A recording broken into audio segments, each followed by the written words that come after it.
10 বার plan cancel করার পর লাস্টে আমরা ঠিক করলাম মা শ্যামসুন্দরীর কাছে যাব। হাই, আমি মধুরিমা। ভোর 5:30টার সময় ঘুম থেকে উঠে এখন রেডি হচ্ছি। 1 বছর ধরে শুধু ভেবে আসছি মায়ের কাছে পুজো দিতে যাব। আমার যখন সময় হয় বাবার তখন সময় হয় না। তারপরে ভাবলাম ওদেরকে নিয়ে পরে একদিন ঘুরে আসবো।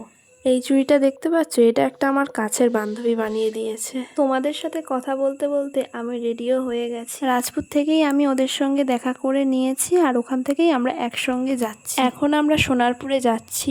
সোনারপুর থেকে ট্রেনে করে আমরা শিয়ালদা যাব। সেদিন ট্রেনে খুব ভিড় হয়েছিল। তারপর আমরা চলে আসলাম শিয়ালদা স্টেশনে। শিয়ালদা থেকে অটো করে চলে গিয়েছিলাম মায়ের মন্দিরে। মায়ের মন্দিরের সামনে থেকে আমরা ডালা কিনে লাইনে দাঁড়িয়ে গিয়েছিলাম। আমরা শনিবার দিন গিয়েছিলাম, ভেবেছিলাম খুব ভিড় হবে। মন্দিরে প্রবেশ করার সাথে সাথেই পল্লবীদের হাতে রাখা ছবিটা দেখলাম। এতদিন ফোনে দেখে এসেছি, আজকে সামনে থেকে দেখলাম।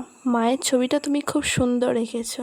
আমরা যখন গিয়েছিলাম মায়ের অঞ্জলি শুরু হয়নি, আমাদেরকে একটু ওয়েট করতে হয়েছিল। তারপর ঠাকুর মশাই আসার পরে আমরা অঞ্জলি দিলাম। এতদিন ধরে মায়ের কাছে আসার ইচ্ছাটা আজকে আমার পূরণ হলো। জয় মা শ্যামসুন্দরী।